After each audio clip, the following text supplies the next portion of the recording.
हे जय महाराष्ट्र। चला तर मग आज करूयात गरगाट्यांची रेसिपी। गरगाटे म्हणजे ओले बोंबील। तर त्या बोंबलांना आधी मधनं काप करून घेतलं, कारण पूर्णपणे पाणी निघून जायला पाहिजे, तेव्हाच ते कुरकुरीत होतात। त्यासाठी चाळणीत ते ठेवून त्यावर झाकण ठेवून वरवंटा ठेवला आणि अर्धा तास तसेच ठेवले। तुम्ही बघू शकता पूर्ण पाणी त्यातलं निघून गेलंय आणि निघून गेल्यानंतर पुदिना, कोथिंबीर, लसूण, अद्रक याची आणि मिरची याची वरवंट्याने चांगली पेस्ट करून घेतली, कारण वरवंट्याची टेस्ट लागते ना। मग हळद, घरगुती आगरी मसाला, तुम्हाला जेवढा तिखट हवंय तेवढं तुम्ही टाकू शकता आणि कुरकुरीतपणा येण्यासाठी तांदळाचं पीठ घातलंय। हवं तर तुम्ही त्यामध्ये रवाही घालू शकता आणि तेल एकदम कुरकुरीत गरम झाल्यानंतर, कडकडीत असं गरम झाल्यावर एक एक करून मासे तुम्ही त्यामध्ये सोडून द्या आणि सर्व माशांना समप्रमाणात तेल लागलं पाहिजे।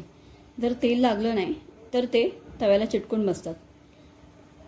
अशाच प्रकारे माझाही एक मासा तसाच चिटकला होता, पण तो शेवटपर्यंत तसाच ठेवा। त्यानंतर तो जर तुम्ही घाई केली तर मध्येच पूर्ण तेलाचा सत्यानाश होतो आणि नंतर तो हळूहळू आपोआप निघून जातो।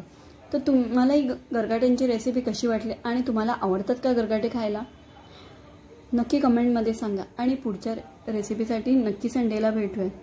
जय महाराष्ट्र, बाय।